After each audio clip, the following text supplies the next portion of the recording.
اعوذ باللہ من الشیطان الرجیم، بسم اللہ الرحمن الرحیم۔ السلام علیکم دوستو، ہمارے YouTube channel what's going on میں خوش آمدید۔ پہلے میں سب بہن بھائیوں کا شکریہ ادا کرنا چاہوں گا جو میرے چینل پر آئے اور میری ویڈیوز کو دیکھ رہے ہیں۔ اللہ پاک آپ سب کو اپنے حفظ و امان میں رکھے اور آنے والی ہر مصیبت سے محفوظ فرمائے، آمین۔ دوستو، آپ سب لوگ جانتے ہیں کہ دنیا کے تمام ممالک اس ٹائم کرونا وائرس کا شکار ہیں۔ امریکہ جو سپر پاور ہونے کے باوجود کرونا وائرس کے سامنے اس ٹائم پریشان بیٹھا ہے۔ امریکہ کے صدر نے اس پریشانی کو دور کرنے کے لیے اپنے کچھ جاسوس دنیا کے کچھ ممالک میں بھیجے تاکہ وہاں سے معلومات اکٹھی کی جائیں اور کرونا وائرس پہ قابو پایا جا سکے۔ اس نے اپنے دو خاص قسم کے جاسوس پاکستان کی طرف بھی روانہ کیے۔ وہ پی آئی اے کے جہاز پر پاکستان کا سفر کر رہے تھے کہ اچانک جہاز خراب ہو گیا۔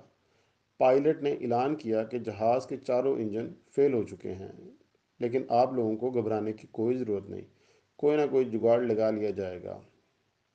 تھوڑی دیر بعد پائلٹ نے اعلان کیا کہ اللہ کی مہربانی سے ہم نے جہاز کے چاروں انجن ایکٹیو کر لیے ہیں اور اب ہم اپنی منزل کی طرف خیر و عافیت سے روانہ ہیں۔ جاسوس جیسے ہی ایئرپورٹ سے باہر نکلے، اپنی گاڑی میں بیٹھے ہوٹل کی طرف روانہ ہوئے۔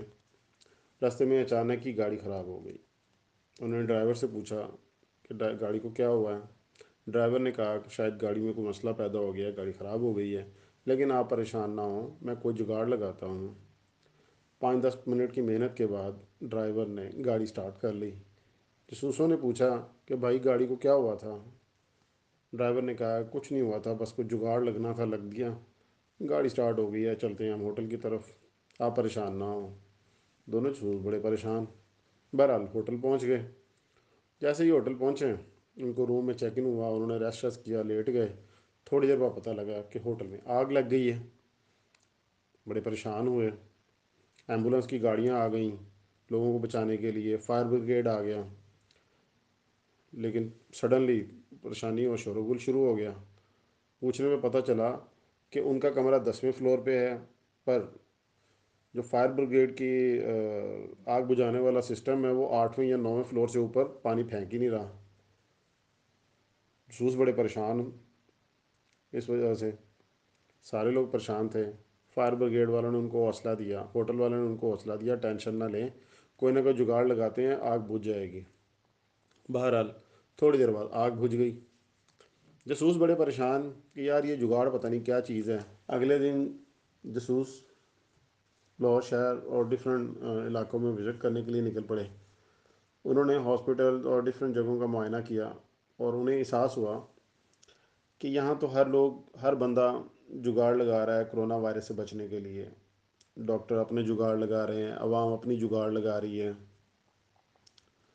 ہر بندہ کوئی نہ کوئی جگاڑ لگا کے کرونا وائرس سے بچنے کے لیے طریقہ اپنا رہا ہے۔ وہ بڑے پریشان ہو گئے۔ انہوں نے فوراً فلائٹ کے لیے واپسی کا انتظام کروایا اور واپس پہنچ گئے۔ جیسے ہی وہ واپس پہنچے، انہوں نے اپنی ایک رپورٹ تشکیل دی اور صدر کے پاس پہنچ گئے۔ صدر کو جا کے انہوں نے بتایا کہ جناب صدر صاحب، پاکستان میں ایک ہی چیز جو ہے وہ پاکستان کو بھی چلا رہی ہے، کرونا وائرس سے بھی عوام کو بچا رہی ہے، اور وہ ہے جگاڑ۔ اگر کسی طریقے سے ہم اس جگاڑ کو لے لیں تو ہمارے لیے تمام مسائل حل ہو جائیں گے۔ صدر ٹرمپ نے کہا یہ کون سا مشکل کام ہے، ابھی پاکستان کال ملائیں۔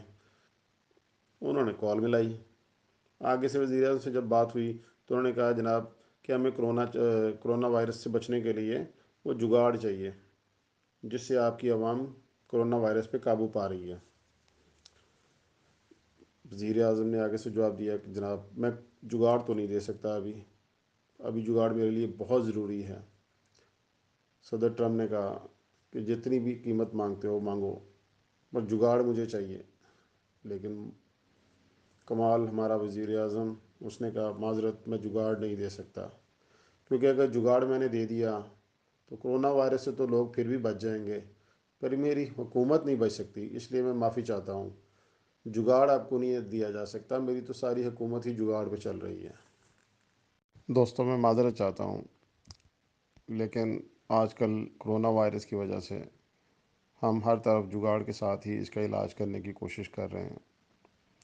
تو ایسے میں نے سوچا کہ آپ لوگوں کو جگاڑ کے بارے میں کچھ بتایا جائے۔ اگر آپ لوگوں کو میری ویڈیو پسند آئی ہو تو پلیز اس کو شیئر کریں۔ شکریہ، السلام علیکم۔